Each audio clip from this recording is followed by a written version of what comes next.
Sometimes when I tell people that I do forensics, they say, "Wow, you investigate crime scenes."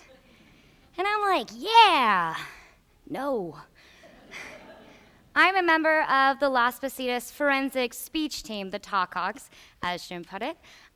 We are a competitive public speaking team, and in forensics, we compete against other schools in our region, nationally, and on an international level. We deliver well-researched speeches as persuasive and informative, as well as express ourselves through oral interpretation of literature. So what that means is this little black book right here actually represents a public piece of literature in which I am not stealing. I am simply interpreting through different characters and focal points. So you'll see that. It really is just a beautiful thing to be able to find a group that you can connect with and find multiple pieces of literature and works and be able to meld it into your own and give a performance that hopefully impacts someone else's life as much as it's impacted your own. So that's what I'd like to do for you today, is tell someone else's story through my own eyes.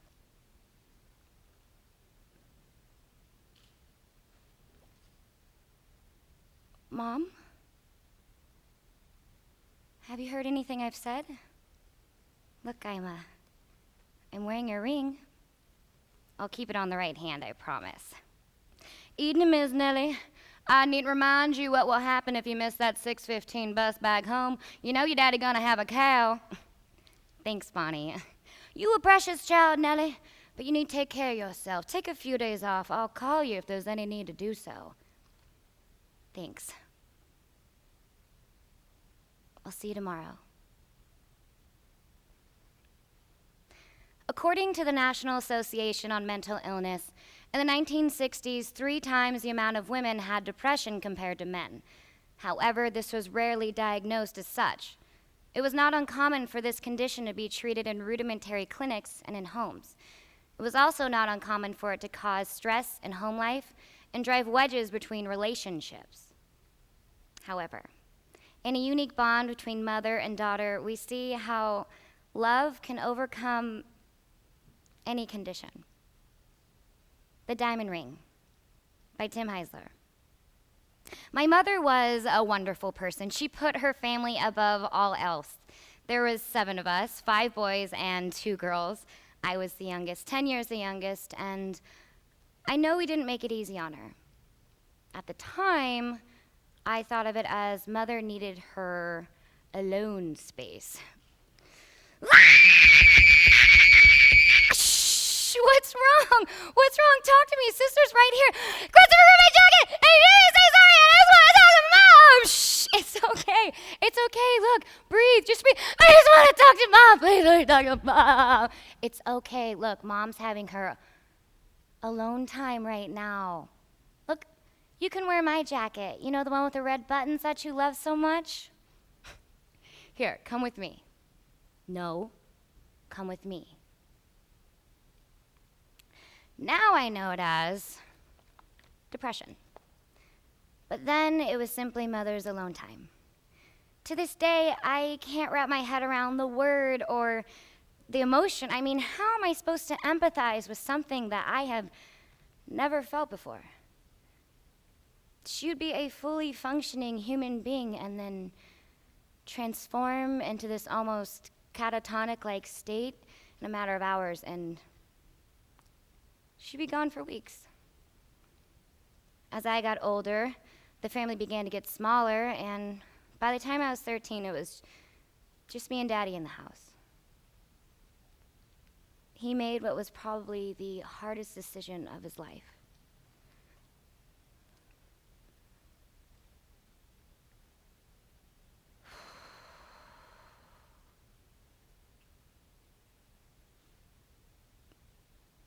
It's time.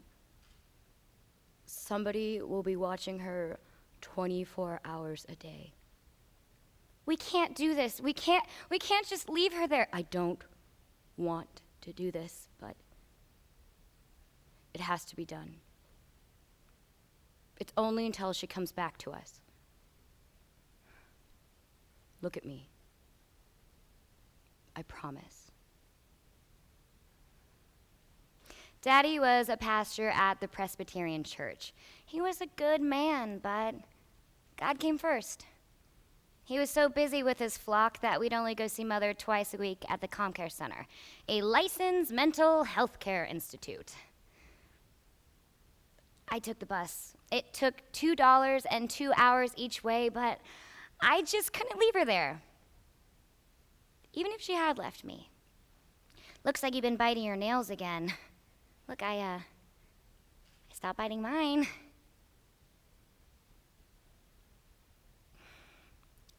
Oh, Bonnie's here. She's gonna tell me I better not miss my bus again or else there'll be hell to pay. Are you trying to do my job for me, Miss Nellie? Well, I gotta go. The peaches are falling out of the tree again. I'll make sure to bring some next time. All right, I love you. Honey, you are killing yourself a slow death. Look, I know you're not doing your studying while you're here. God bless your heart for all you're doing, but child, she don't even know you're here. But I do. I do. On the bus ride home, I would force myself to remember the times when I actually had a mother. Would you quit your squirming? Goodness, this is taking twice as long as it needs to take. I don't know why I go through all this trouble glamoring you up. Good Lord knows I don't want these boys looking at you like they do. But you're pulling really hard. Ow. Mom, can I ask you something? Was I an accident? Heavens, what gives you that crazy idea? Well, I'm 10 years younger than Christopher, and everybody else is no more than 2 years apart. And then there's me. Mm-hmm. And do you feel any less love than your brothers and your sisters? No, of course not. No, of course not. You, my dear, were not an accident. You were a surprise. And don't you ever forget the difference. You're meant to be here. You keep me going. I keep you going? You remind me of me. More than any other person on the face of this planet, you remind me of me. It's my job to raise you right so that when you leave this town, you'll be the person God intended you to be. Now, come along, time for bed. I can never sleep with these things in my hair. You want curls, you get curlers. Now, come on to bed. All right, climb in. Mama loves you. Hush, little baby, don't say a word. Mama's gonna buy you a mockingbird. And if that mockingbird don't sing, Nellie's gonna buy you a diamond ring. Well, I'm not actually gonna buy one. You see, I have yours right here.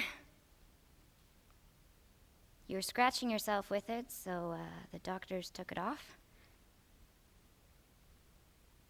Daddy saw me wearing it, and at first I thought he was mad, but then his eyes got all watery and red, and he's coming to see you on Friday. He says he'll be by your bed the whole day, unless you call us before that. Can you call us before that? Evening, Miss Nellie. Hi, Bonnie. Child, can I ask you something? Why do you insist on coming out here every day? I mean, you know your mama's in good hands, don't you? Yeah, I know that. Well, then why?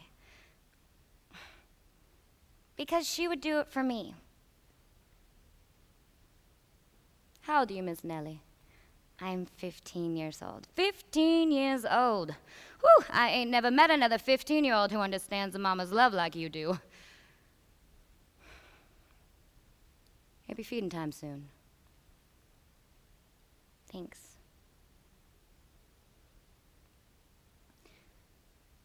Well, that's my cue. I've gotta go. The peaches are falling out of the tree again, and, I'll make sure to bring them. The leaves are falling, too. I tried to rake them up, and,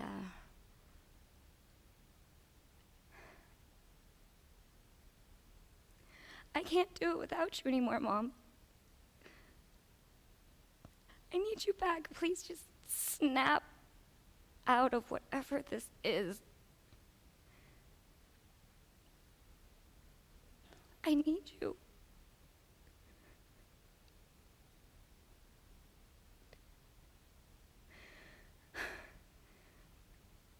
Okay, well, I'll see you tomorrow. And if that diamond ring turns brass, Nellie's gonna buy you a looking glass. And if that looking glass gets... Hi, Mama.